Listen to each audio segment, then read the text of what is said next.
All right, all right. Welcome to the Eric Jr. podcast. Welcome back. I am your degenerate host, Jake Klein. I am joined here this week only by Mr. Chris Lynch. We are running another two-man pick-and-pop dynamic duo game. Last week, the ratings raved about the production. Through the roof they were, yes. I mean, the production cannot be denied, and I think we're gonna really bounce off each other tonight. We're gonna ride that momentum. Yes. Mr. Lynch, how are you? I am fantastic. It's been a very exciting week. I know we say that every week, but this time it's actually true. The Phillies have gotten off to a ridiculously hot start. The Sixers just swept the Celtics in the season series, man. Like, Embiid is back. Things are looking up. Cream, you're really teeing me up here because, a little non sequitur before we start. We spoke pre-pod about the nature of this podcast. Yes. And how if you had told me about 4 years ago that this podcast with a phenomenal idea, a foundation to cover all the Philly teams, the full spectrum, not focus on a singular one. If we could present this idea as possibly a flailing business, do you know what the people on the other side of the table, they would say this? What would they say? They would say, the idea is phenomenal, but you you don't have the talent. And the execution, you cannot execute this idea. And I'll tell you what, I'm gonna show up each week. When my name is called, I'm gonna step up off the bench. I'm gonna get shots up. We're putting in the reps. Is what we're doing. Putting in the reps. Now. We're putting in the reps. I'm putting in the reps. And I think we start tonight by settling into where this podcast began, which is the Philadelphia Phillies. Yes. And in the summer of the first season of the Eric Jr. podcast, we were talking all the rave. It was that summer of Gabe Kapler and who's the catcher? Wilson Ramos. Wilson Ramos, of course. How could I forget? What a wonderful summer that was. We really are going back to our roots here, Cream. We're 5-1. Yes. The first two series coming against the division opponents, and the initial thoughts for me, and I want you to just take these in what order you want.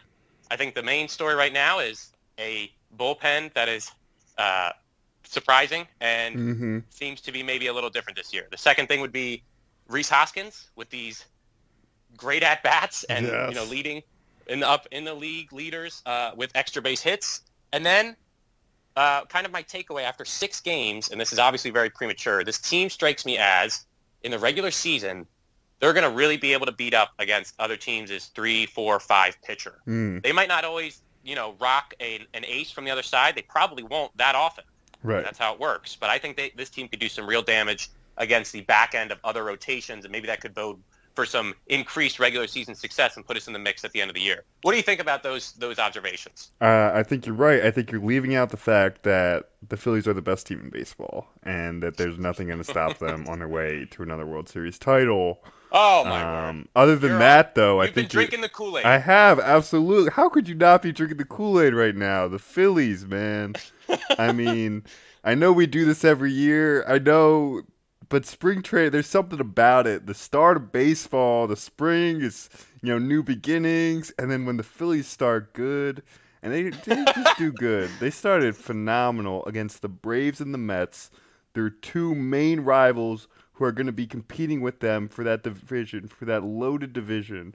You couldn't ask for a better start. I mean, the pitchers are great. Nola and Wheeler look like a really strong 1-2 stud right there. And then you're absolutely right with the back end guys and the bullpen, chipping in a little bit. Archie Bradley, little Connor Brogdon, like these guys may be passable, and that's what we said last year, right? Like if they just didn't have a historically bad bullpen, they would have made the playoffs. I think everybody acknowledges that. If the bullpen was just regular bad, but it wasn't regular bad, was it, Jake? It was historically bad, one of the worst bullpens in the history of baseball, which they've been doing that for a while now, so that's saying something. If they can have that be a little bit better, just average, and then Wheeler and Nola really, I know it's only one game for Wheeler, but he looked really good. He was his command and those pitches, man. I don't know if he was hitting like 98 on his fastball as consistently as he was last year, but it feels like he's got a little extra zip to it. I feel really good about him. And you're right that the points you made are absolutely true. Like a little a little rough around the edges. They're maybe not the lineup probably isn't as deep as a lot of people would want. The bench is pretty light. Um, but I mean when Rhys Hoskins and Real Muto and Bohm and Harper are hitting, like that's a really potent lineup. So I feel good. I'm choosing to look on the positive side starting from now on. I've changed. I've turned over a new stripe. I'm doing it. Changing leaves and turning stripes. Let's do it. Let's be positive. Alrighty, so we are in the spring, so that's Yes. where I'll give you credit about what you just said. That's correct. And after 6 games, Factual. you are professing your undying belief that this Phillies team is destined for greatness. Maybe So- greatness in that they can win 87 games and sneak in as the second wild card.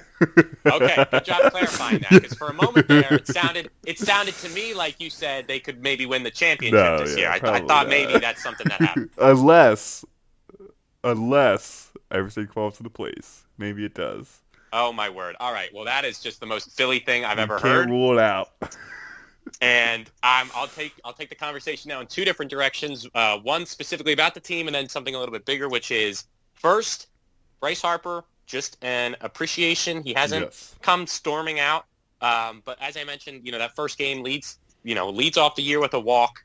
It really sets the tone, gets the fans hyped up, and more importantly, Cream, he talks about how much he loves us and how great we are. That is very important. That is very important, and I love it. No, I totally agree. He is the he's the leader in the clubhouse. He's the vocal leader on the field, and you can see the way the guys respond to him, and the fans respond to him, which is important in a sport like baseball where there aren't a lot of highlight reel dunks. You don't have those kind of 50-yard touchdown throws like. Baseball, you need it's a little more organic, and having a character like Bryce on the team who just, you feel the energy every time he's up to the plate, and, every time he makes a big play, he's going to let you know about it. I think that's going to be really important for the team and for the fans when we get into those dog days, because everyone, me, I'm talking about myself here, everyone loves the team in the spring, right? It's everything I talked about.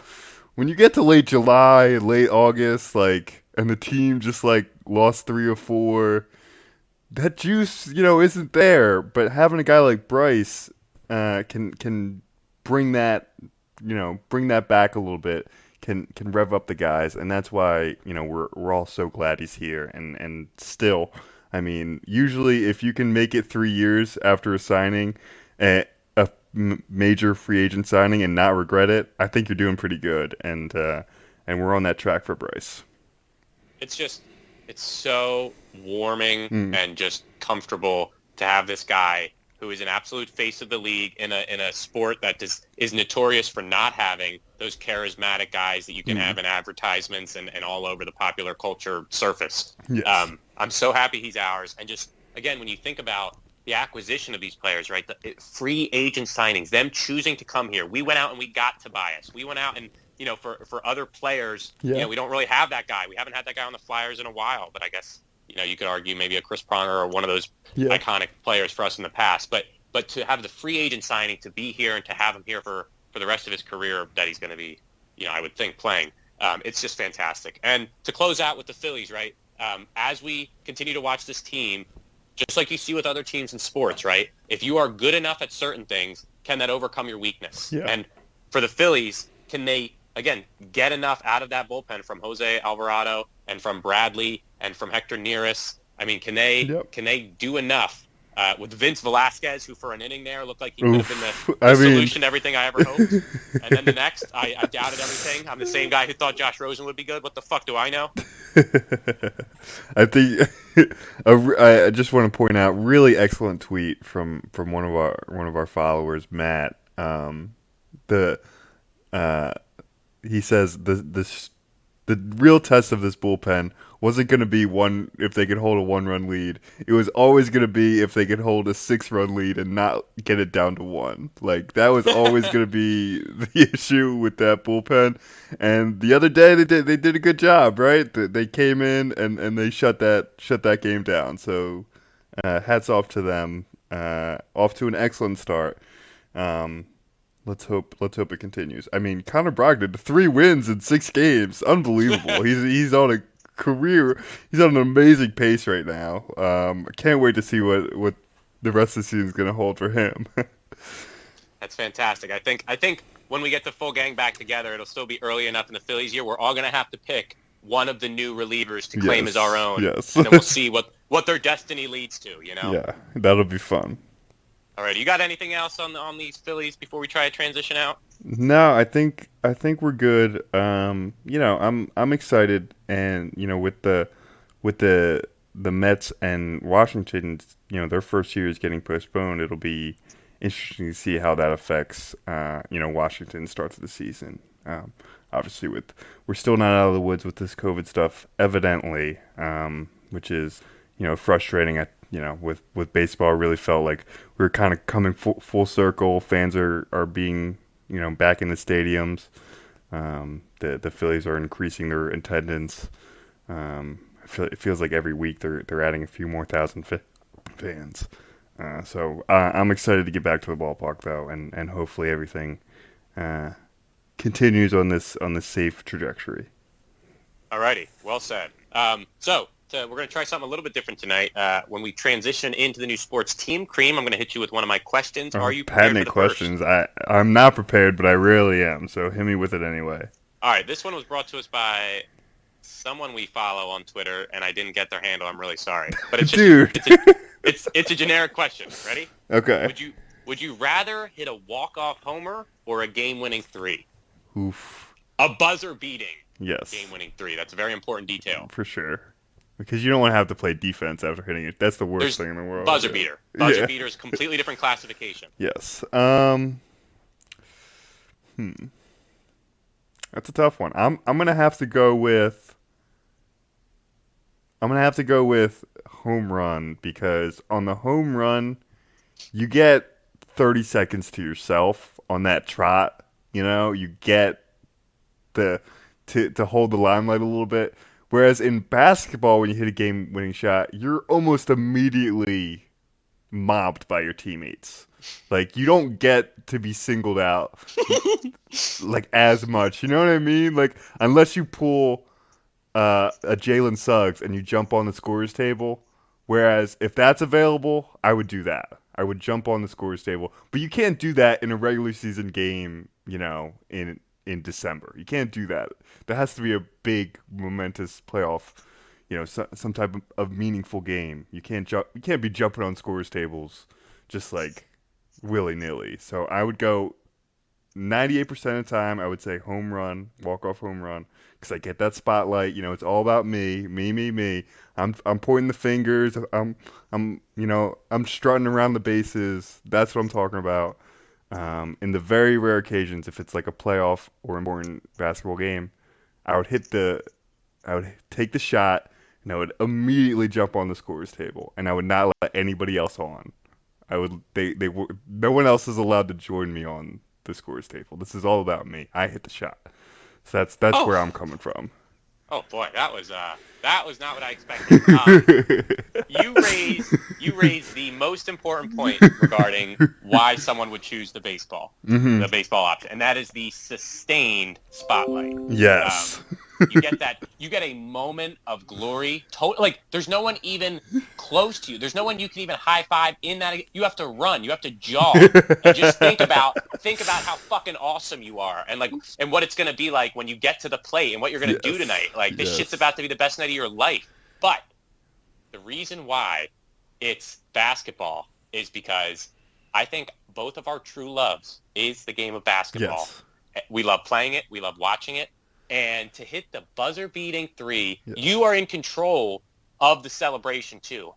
One of mine would be I would try to run and evade all of my You're an evader. teammates. I knew this about you. I always knew this about you. You're an evader after you hit a big shot. Absolutely, like I want everybody. The game is over. You have to chase me just to tackle me and tell me how fucking awesome I am. Like that is literally as a person that would just be getting chased by their friends and coworkers in pursuit of this amazing thing that this game you're playing that you all love. That is the pinnacle. That is the bliss. So it's got to be the game-winning three for those reasons. You ready? You ready to move on now? Yeah, yeah. Well, speaking of basketball, let's get into a little bit of hoops action. Alrighty. Well, we're going to pick up here with our Philadelphia 76ers, freshly, crisply, still Oof. a simmering residual smell of their burnt Boston Celtic souffle. Ooh, that was a good win, wasn't it? I So know satisfying. things have been a little, kind of dull. Embiid's getting back. They're still working their way back into the game. They just had a tough out they took the other night. That was a good win, man. I enjoyed that game immensely. The hilarity that is the Boston Celtics front court right now is just unbelievable.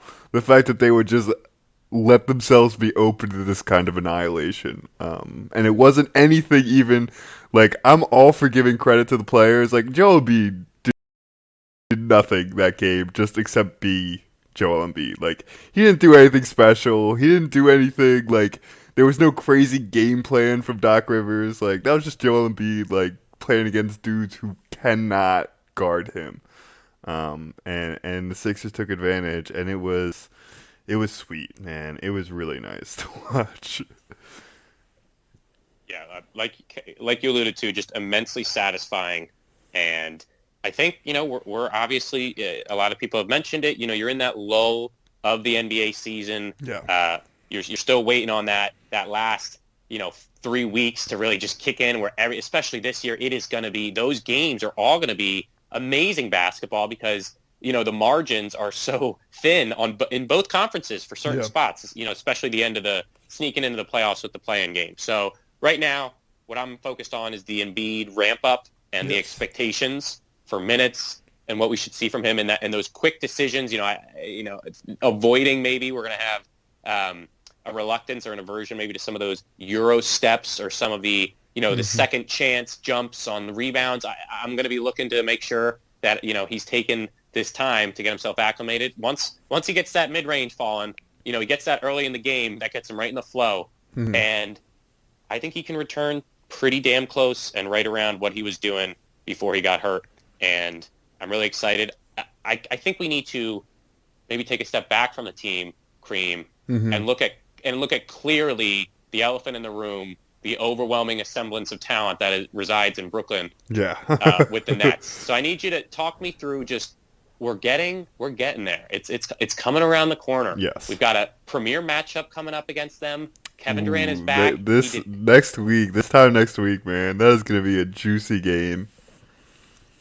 And our games have lived up to the hype. Us against the Lakers lived up to the hype. Us against the Jazz lived up to the hype, even without Embiid. I mean, we put on a fucking show. Yeah, we do, get nationally man. televised.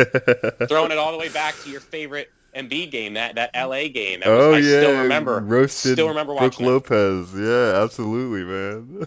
We show up. We show up for sure. So where's your head at with these Brooklyn Nets and how you think what that means for us and what would mean a failure in the playoffs if it's a second round exit to Milwaukee or them? I mean, Yeah, so the thing about the Nets is, and the thing about basketball in the NBA is 98% of the time, the team with the most talent wins, right? Like in the playoffs, the overwhelming majority of the time, it's the team with the most talent.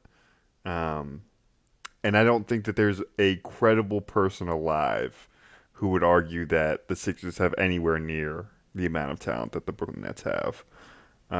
Just watching the game the other night, they were playing a bad Pelicans team who didn't have Brandon Ingram, but they were missing all these guys. Harden's hurt, and KD only played like 18 minutes, and they just annihilated them. Newsflash, and it's gonna anger a lot of people because it's pretty unfair, but LaMarcus Aldridge and Blake Griffin were dogging it to start the year. They were shells of themselves and their former teams. They got that buyout, they got on that plane to Brooklyn, and they are completely rejuvenated. I'm not saying they're in their prime or anything, but like those dudes are pretty good. And when you have those guys coming off the bench, in Griffin's case, like, and LaMarcus just being able to feed off everybody else on offense, like, man, I know a lot of people when the trade was happening was like, oh, they sacrificed all their depth. You can't win like that. They've really kind of caked over all those holes with pretty impressive additions. I know Blake and LA aren't like, it's not like 2015, right? Like they're not top guys anymore. They don't have the same explosiveness that they used to, but they can get to their spots. And I would say Blake Griffin's been pretty spectacular since joining the Nets. He's absolutely a guy that deserves to start on a lot of teams the way he's been playing. He's shooting 47% from three and 60% from the field in his 7 games, and he's only playing. He can do that for 20 minutes. Like he may not be able to carry a team's offense like he used to, but he can fill in the cracks like that, and it's just disheartening to see them getting all these guys in the buyout market, and the way Blake left Detroit, leaves a bad taste in a lot of people's mouths for good reason, right? Like there clearly wasn't a lot of effort with him to start the year in Detroit, and now he's kind of showing that really wasn't his true game. But what's your take on the buyout guys, and how do you feel about them being able to just like add these guys for nothing, really? I mean, I feel like you got to almost split that up into two different conversations. Sure. So I'll start with the actual, what my thoughts on the team. The beginning of the year, they make end of the year, they make the James Harden trade, and the team is looking pretty bare. Yeah. The cupboard of a guy that could step up, a role player other than Joe Harris. Yeah. That is really It's who's not had a a phenomenal ton. had a phenomenal year. Yeah, he's amazing. Been everything that they needed him, and we'll see if that comes around in the playoffs when things get tighter and whatever. I think it's going to be hard to avoid him having an amazing playoffs with those three players, giving him those looks. But what I would say is the Aldridge and Griffin additions, they do provide legitimate depth and just optionality come situational matchups, and they scare me. I mean, seeing Kevin Durant come back, and I literally visualizing if Ben is on like Kyrie and Joe is trying to dominate and make them pay, you're looking at Tobias Harris staring Kevin Durant in the face, having to do the very best a human can do to quote unquote limit his capacity to take over. And he looks to his left and to his right, and you know who's going to be out there? Danny Green and Seth Curry, possibly. Yeah, These are not above average defenders. In the case of Danny, you could maybe argue he's slightly above average, even though I probably wouldn't say that. And then obviously Seth Curry, who come playoffs again, his entire how we perceive him, we might be saying, God, we all love Seth Curry when it was regular season time to chew up some games and get open looks because teams aren't playing him the same way. But once they target him, switch him into their actions, find a way to exploit the weaknesses of each of our players, we do have a lot of weaknesses still. I really worry about that with these players that can take over. James Harden, before KD's return, had just been doing what he did in Houston, but even better. Yeah. And, more diplomatically. So I'm definitely, like, my general nervous factor when they first happened, I was, like, relieved that it didn't happen for some reason because I like the idea of keeping Ben, even if it means you don't have that same capacity or potential that you would have with Harden.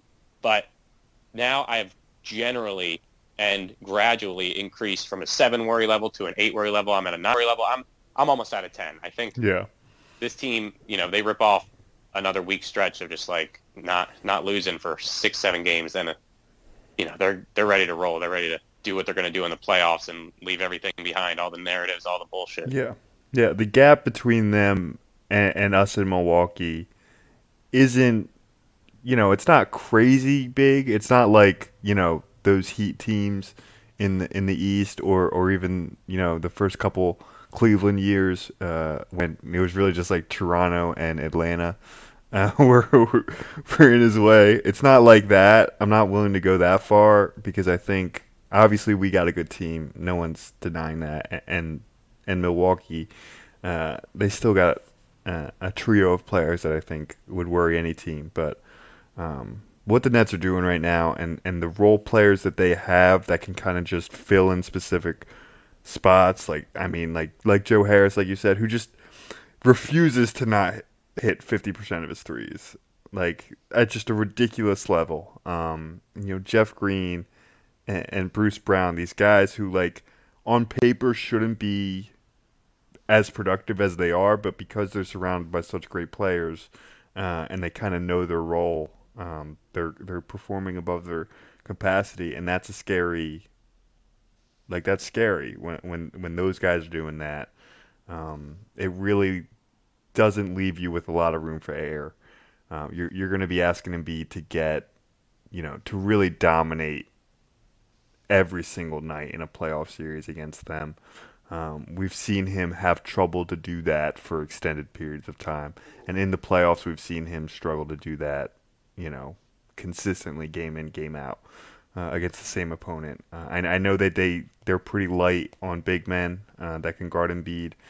He's been pretty good against Jordan and against Aldridge in his career. So I'm worried about that, but it's just everything else. You look at the team, the Sixers, that is, just in their last like 7 games where they really kind of were losing steam without Joe. You look around and the team still lacks perimeter creators. That's I know we're tired of just because as fans we're tired of hearing about it doesn't mean it went away, right? Like that's still a legitimate concern for our team, and they just so happen to have the three best perimeter ISO creators in the NBA, and that's not an exaggeration. They are the three best at it, according to pretty much every statistic. So like, you got to be legitimately concerned. If you're a Sixers fan and you're not worried about the Nets, I mean, I would say keep like that's cool. Do that, live in that world, because that sounds nice. We're over here, and I'm sweating bullets about matching up with these guys. I know we're kind of taking it down. We're not taking a very positive look at it, and we'll do that. If and when the time comes, and we'll play both sides of it. But just like confidence level of getting to the NBA Finals, I would say that Daryl Morey made the move this year of not getting a Kyle Lowry type because he knew that he didn't want to put all his eggs in this year's basket, is what I'll kind of round it off as. Yeah, and again, might sound a little hyperbolic or dire, but in order to beat them, I want you to close your eyes right now, Kareem, and visualize the matchup and how that series goes and how we do our best to contain and all the pieces other than Joel. And again, like I have confidence in the Sixers team, but I just don't know if they have enough firepower. That's what that the team. Firepower is the issue, and in order to do that, you really have to play the perfect series. The blueprint is obviously, you look at the 2011 Mavs, right? Like that's the blueprint where you have every single player, veteran players, been there, done that, playing their roles perfectly, and you have a guy like Dirk who's just absolutely lights out in every single big spot. And you also have to combine it with the fact that like LeBron James was bad that series. Like you just have to have luck in that. Like, oh, their best player is letting the pressure get to him and is having a shitty series. It's gonna take a combination of factors that I think like Toby has to be hitting, Ben has to be aggressive, and he has to be getting those N1s, and they have to be rolling in instead of out. And Dwight's got to be good Dwight, not crazy tech Dwight. Like you just run down the list. Seth Curry's got to be able to compete on defense. That's a huge one. I mean, all Yeah, of them are big, absolutely. but like, Danny Green's got to get hot. Like you stay look, hot. My stay man is hot. shooting No, I'm just 42% saying. on 6 threes a game. I love Danny Green's been playing great. I do not Yeah, mean that as a disparage to him. yeah, He's playing okay, great. But he's got to be great. Like of course. he's right now like I don't know, what is he, like the third option on offense some nights? Like if Embiid's Yeah, not out there, like he's like a legitimate guy that we're asked to create. Like Dwight's standing there with the ball at the top of the key, and like Danny Green's the only one open, so they got to give it to him. yeah, And he's been good, but you're just asking for a lot, I think, with this current group. And I'm part of me is glad this is the group because it's a really rootable, it's a really good group. They're real likable guys, and it's organic. And they kind of came together. They all kind of having their best seasons. yeah. The vibes are great. The vibes are great. Everyone knows that. We don't need to talk about the vibes, but the difference is the vibes aren't the only thing that matters, right? Like vibes don't count on the scoreboard. We're not measuring vibes. If we were, I'd feel a lot more confident. Sure. I think we have some pretty good vibes. Sure, and just to kind of close this out, I think the takeaway, though, is even though we were just very negative, Yes. when we talk about the vibes, that is one piece of a engine that is running smoothly when you consider the observable improvement on basketball that we've seen. When you looked at that Celtics game, some of the rotations defensively, I have never seen that in my tenure of watching this team. When you look at Joel Embiid and his passing out of double teams, two guys like Danny Green that he trusts to hit that shot, so there's not that hesitation. He's not waiting too long to get it there to the playmakers that can help him. He knows what he's doing before he does. He knows what he's going to do before he does it, right? He knows the double team's coming. He knows exactly where each player is going to be, and he delivers to them right on the spot, right? Like that's the difference with his double teams. I feel like he's a lot more confident. He knows where everybody's going to be this time around. Tobias's elevated play. Yes. I mean, it's the culmination of, you would hope, all of these observable improvements in addition to the vibes, and then hopefully I put out a missing police report, but hopefully George Hill's thumb will be found, and there will be some type of legitimate, tangible reinforcement also on the way. Yes. So let's flip it positive. Let's close out this Sixers talk. You got anything else for me, Sixers-wise, before I have a Sixers-themed transition? Okay, I got one. I don't know if you're going to like it. All righty. Oh, is it about... Why is Mike Scott still playing, man? Like, why is this dude playing? I mean, I'll be the first to admit that in 2018, when Mike Scott came in with the Tobias Harris trade, I was all in, right? Like, he's got the emoji tattoos. He's confident, stretch for like something we've never really had. Like, he was just, I was absolutely 100% in. Mike Scott Hive, I mean, from day one, I was in. But now, man, my guy is old. He's not as quick with the trigger on threes as we would like him to be. He really doesn't offer you much defensively outside of, he's a decent rebounder and he's got decent size, right?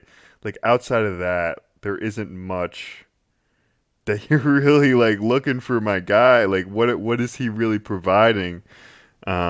Theoretical spacing is really like the only thing, right? I'm just like, this guy he's playing like 20 minutes a game. Like that can't continue into the playoffs. That's just a regular season. That's just a minutes eater, right? Like, talk me down from this, man. Like, what is happening? Why is Doc Rivers playing this guy so much? Well, that is a question that literally nobody can answer. Me, Sixers beat writers, yes. Nobody has an answer to that. But let me say this. Mm-hmm. At the top of my weekly notes, which would have been the beginning of the previous week, the first thing that led the notes was Mike Scott is the key to everything. And if there is one thing that I have not wavered on, it is the notion that Mike Scott, with his size and his willingness to shoot, has a role to play in minimal minutes. Yes. Doc Rivers is playing him in the regular season He is getting legitimate run, legitimate tick, legitimate He's shots getting repped up for the playoffs, is what you're telling me. This is the training montage. He's I'm telling you gonna be that weaponized. this is not.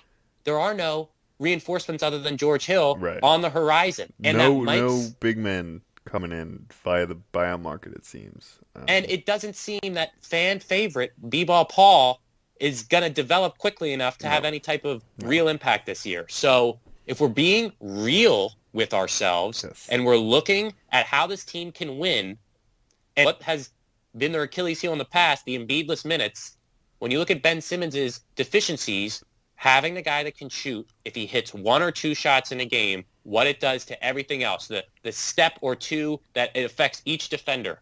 I stand by this idea, and I think that he will get some run in the playoffs. It obviously won't be for much. Embiid will be playing 36, 37, 38 minutes, whatever, 40 minutes, whatever it's going to be. But Dwight, it has a role. He has proven that he's going to have a role in playoffs because he's the best backup center we've ever had. He's the only backup. Yeah. He's the only backup center on the roster right now. And he's the best that we've ever had under Embiid. Sure. Even with his limitations. I mean, his bounciness is just absurd for his age. Still there. For his age in the league. So anyway, if you want to talk about Mike Scott, I could talk about Mike Scott all day, but that's what I have to say about Mike Scott. The thing about like Paul Reed is like, oh my God, there's no way that he's not better than Mike Scott. There's no way that just like a pure basketball, there's no way that he's not better at basketball than Mike Scott. You're drinking all the Kool-Aid. All the Kool-Aid. No way.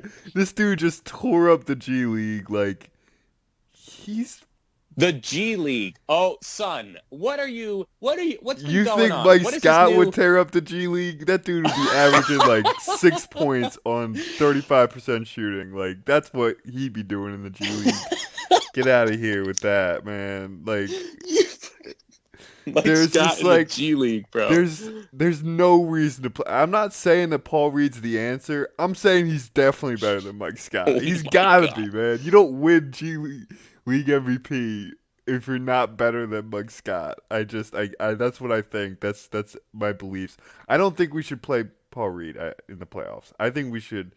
I really. What do you think we should do? I really think we should focus on front court of Ben Simmons and Tobias Harris, with Danny Green, Matisse Thybulle, and Seth Curry as the. I want that. We saw it we got a little taste. We got like 4 minutes of it in the Lakers game where Dwight Howard got ejected in the first quarter. The first time he got ejected, not the second time. We got a little bit of taste, and I was just like, man, this is the lineup. This is the lineup with Danny Green and Matisse Thybulle on the wings. Like, you're able to just, like, do that. That's so much more interesting. I know that's not the, like, I know Doc Rivers doesn't care about what I think is interesting, but, like, that would just be so much more pleasant to watch. Just that experiment. Or Paul Reed, the Paul Reed experiment. Anything.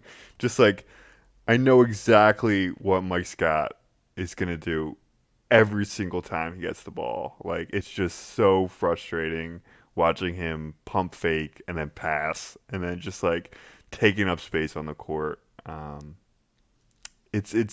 very frustrated. I'm like, for a player who I genuinely liked, and I still like him as a person. He's he's a great locker room guy. There's a reason why we've kept him through 2 consecutive deadlines. But, like, I just don't know what he's offering you on the court. And, it's getting to be too much. Like, in these dog days, right, of the NBA season, just having to watch Mike Scott out there for 18 minutes is like, killing my soul a little bit. So that's my plea to Doc Rivers. Like, stop killing my soul. That seemed a bit dramatic. And I'm only gonna say this once, Cream, and I really think you need to listen. What's that? You need to monitor the amount of time that you are spending in Sixers-related Reddit rabbit holes. Yes. Because you are out here preaching the conspiracy with this front court and what you think and what's possible and what the Phillies are going to do. You better chill out. All right, I'm ready to move off of these damn Sixers. Here's the transition. Okay. There's an over under wager that I consistently lose money on, but small amounts, $1 here, $2 there, 18 cents. 18 cents. There you go. But it is an ethical decision for me every time because I have a vested interest in it paying off. My question to you is, what is the over-under that I consistently take the over on during Sixers games?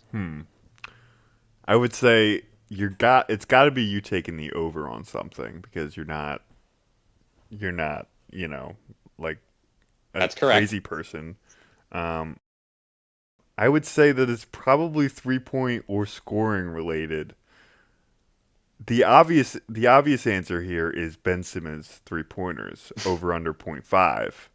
I think that's obvious. I'm not going to do that one. I think it's going to be over under threes that the Sixers make. Is that the one? Is that what you're and they consistently go under because they refuse to shoot threes. It is for a Daryl Morey team like this to refuse so steadfastly to shoot threes at a high clip.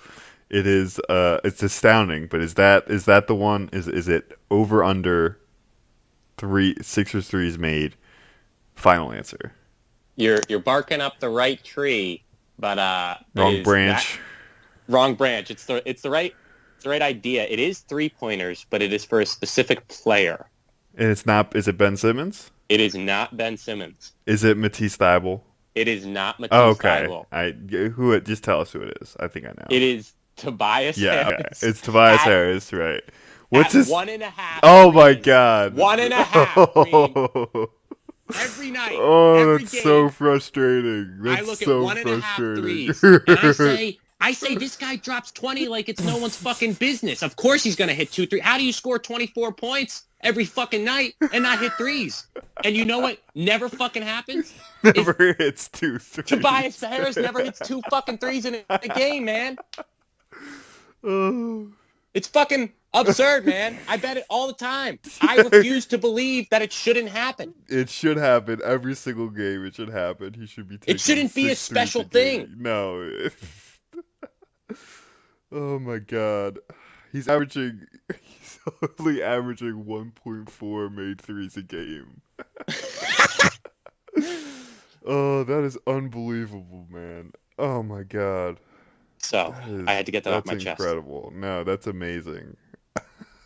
I'm glad you told me that because, I mean, I can't. I do that without betting on it. I'm just like, how does he not get 2 threes? Like, if you show me that, I would be like absolutely all in. Like, absolutely, he's gonna hit 2 threes. There's no doubt about it in my mind. And every single night, he refuses to do it. It's impressive. Like, it's a statement. He's clearly shaming the NBA for its 3-point, obsession. And he's like, I can still get 20 my way. And it's going to be in the mid-post. It's going to be jab stepping. It's going to be fighting my way through contact. It's going to be getting a switch against a better defender and then taking that better defender to the rack and scoring. Shout out to Tobias Harris for refusing to crack to the peer pressure that is the NBA 3 obsession. You're hitting it right on the fucking head right here because the narrative is not that Tobias is flirting with this historically efficient season. The narrative is Tobias is flirting with a historically significant season without doing what modern players do, which is shoot and make threes. He doesn't do it. Well, that's the only reason he's got 40% is because he's only taking 3 of them a game. It's absurd. He's doing it for he's just like, I need the 40%. I need the 50, 40, 90. He needs that on the resume, dude. It's close. He's literally at 40.1 for threes right now. And he's at he's never going to shoot for the rest of the year. And he's at 89.5 for free throws. It's going to be quite a finish to the regular season. My guy's going to be tight-fisted in those last coming games. You're absolutely right. Or he's All gonna be right, so firing him away if he's under. He's gonna be firing him away. Like that'll be exactly, just wait for that, man. He's gonna be taking exactly. 7 trying to get that percentage up. I'll play the long game, I guess, but I will defer to you to ease us into our really our final conversation of the night Yes. regarding your Philadelphia Eagles, sitting with the number 12th pick with the NFL draft rapidly approaching come April Yeah. 29th. It is time that we devote a bit more attention to one of the funner events and really the thing in the year 2020 that provided Yeah. a needed experience, fully virtual, but ever so refreshing and needed Yeah. to just have the content, to have something to talk about, and to just have a positive outcome and story other than what the ESPN commentators did to each draft prospect when they talked about their background and families. Yeah, other than that, it was a smashing success. And you're absolutely right. It came at a time that was absolutely needed. And I'm looking forward to the draft this year. Obviously, the Eagles got to get a high draft pick. That's always fun. Less high now, but we won't go into that too much. The deed is done. The Eagles are picking number 12 overall. What are your thoughts on let's just touch on the draft in general. Obviously, a lot of the talk surrounding those quarterbacks at the top. San Francisco moving to the top 3. Now there have been reports, and this we didn't talk about this, so I'm blindsiding Jake a little bit. We didn't talk about this before the pod. What are the chances that San Francisco actually takes Mac Jones with that 3rd pick? And because that's what Schefter thinks. Schefter thinks it's a done deal. That is like so surprising and kind of has flown under the radar. Maybe like It's unbelievable. I'd be shocked. I'd be shocked. It's I say that and we overuse that term and it's become desensitized. I refuse to believe that they'll be taking Mac Jones until they actually do it. I cannot believe that he's a better QB prospect than Justin Fields. I know Lawrence and Wilson seem to be the cream of the crop of this class, and they'll go 1 and 2 as they, you could argue they should. But there's just like I didn't see. I don't watch a lot of college football, but I watched a couple Ohio State games. There's nothing like I saw Justin Fields. I'm like, oh yeah, that's an NFL quarterback. That's a 1st-round pick. That's a top 5 pick in the NFL draft. Never once when I was watching Alabama in those title games did I think, oh yeah, Mac Jones. That's the reason they're winning. Like, if you're gonna I know that that's not all. QB evaluation is a very particular science, and there are a lot of factors. But just in that, when you're watching him, how far do you have to go until you get to when you're talking about the reasons Alabama is winning? How far do you have to go down until you get to Mac Jones? It's pretty far. There was not a more comfortable person in sports last year than Mac Jones was. He was never behind.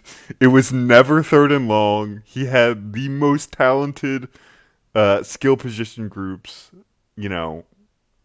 in college football, and one of the most talented groups, in recent memory, with multiple top 10 pick receivers and a 1st-round running back and a great O-line like always and an amazing defense.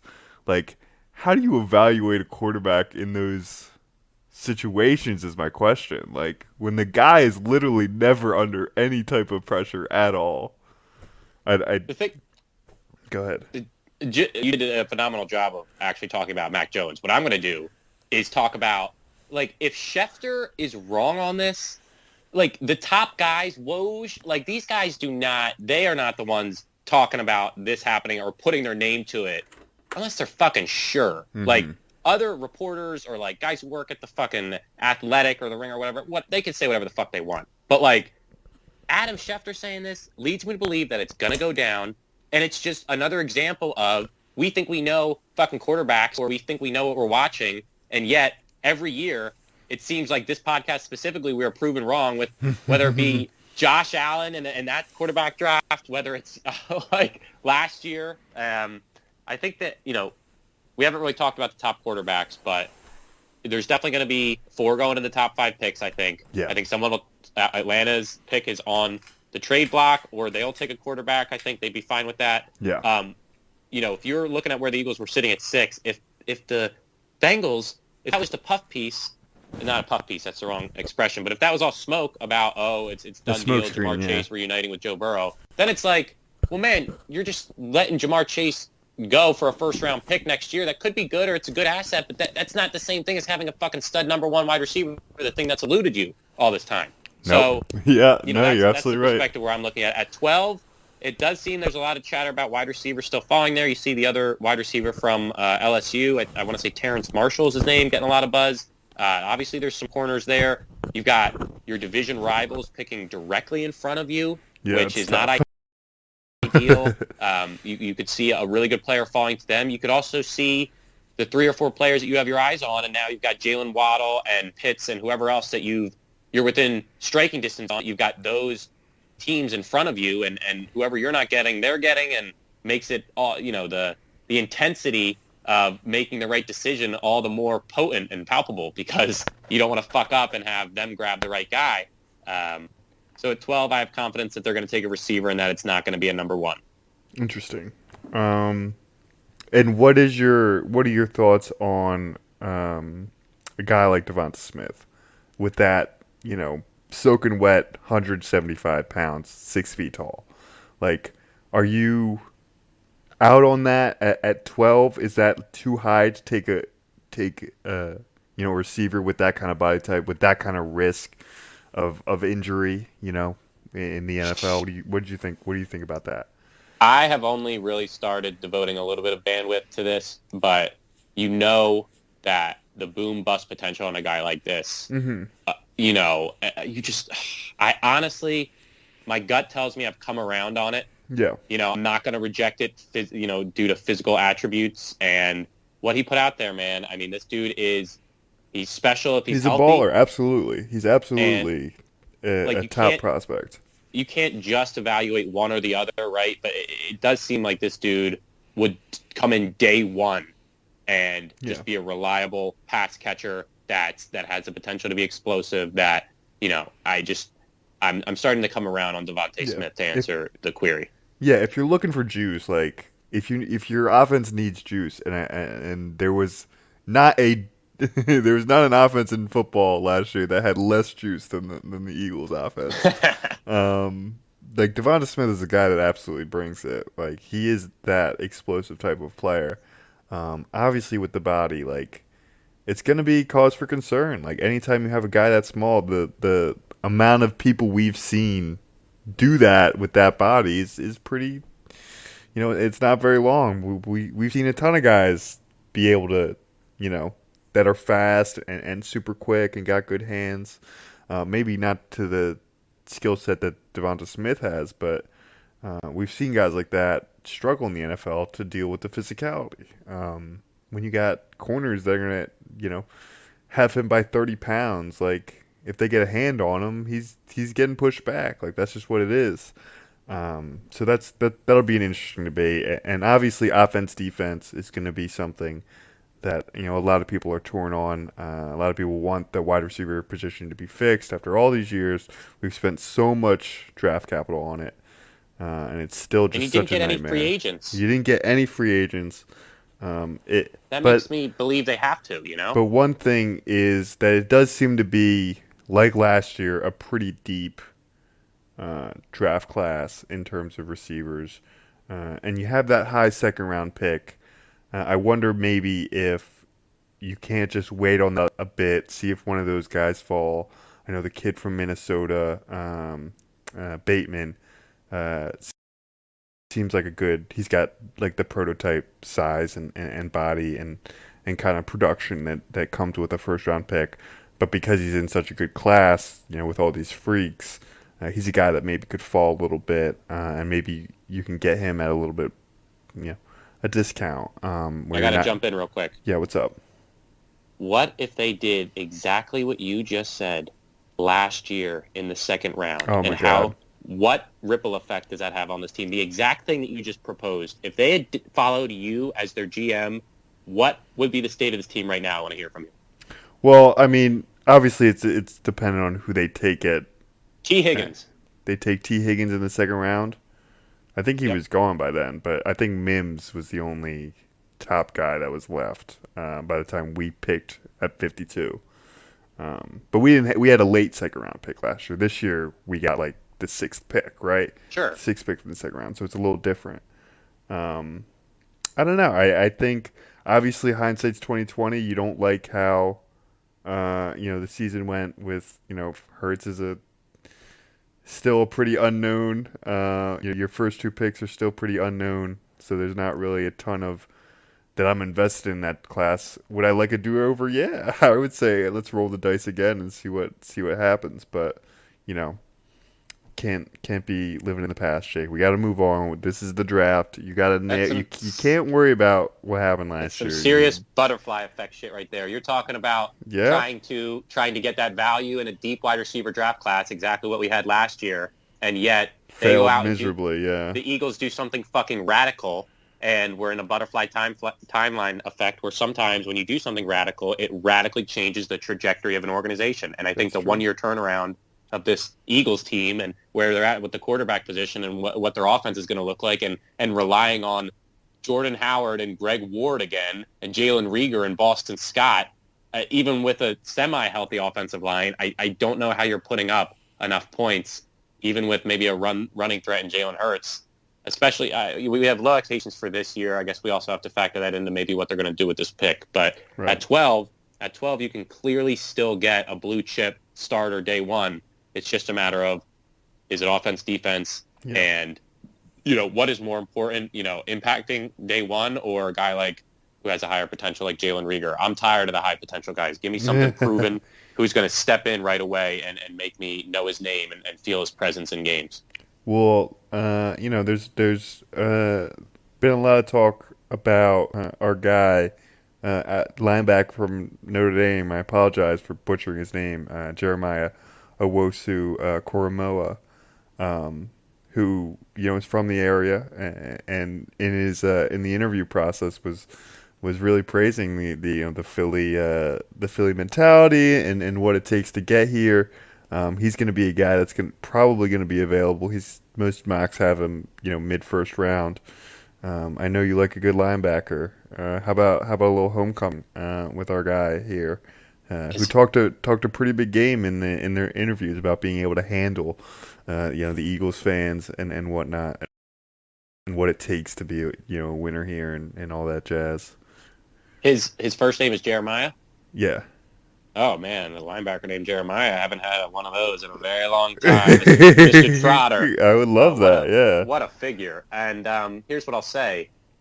Yeah, sure, linebacker, is my Achilles heel, my weakness. It's my one area where I can be illogical every single year and never feel bad about it. But you get the feeling that, you're not gonna. I don't think they're gonna go defense, man. I think even with the chatter of the cornerbacks and a linebacker there, it just doesn't strike me as the type of move that they're going to make, even though I would like it.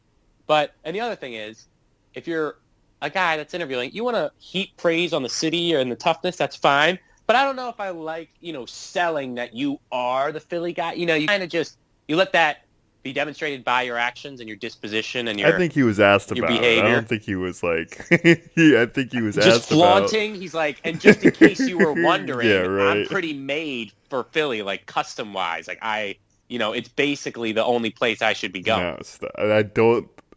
I don't think that was the gist of the interview. No, You got to be tough if you're going to play football and be in the NFL. I guess that's what I would say. But sure, if he's gonna come in and fucking play that linebacker position for the next 10 years, sure. Yeah, well, anybody, I think, at 12, you're going to be looking at, you got to have somebody who's going to be here for the long haul, who's going to be able to step up. So a lot of factors still in play. It's going to be an interesting night, especially with the Cowboys and Giants pick right before us. I mean, we're going to be white knuckled all the way down to 12. So that'll be fun, right? That'll be exciting. Agreed. And I think that about wraps it up. Do you But have any thoughts on their free agent acquisitions? oh, that's right. You did want to touch on this. I have no thoughts. I saw the notifications and I immediately went about my day. I couldn't. I know they got a linebacker and a safety right from That's right. Minnesota. Yep. One, Both from Minnesota.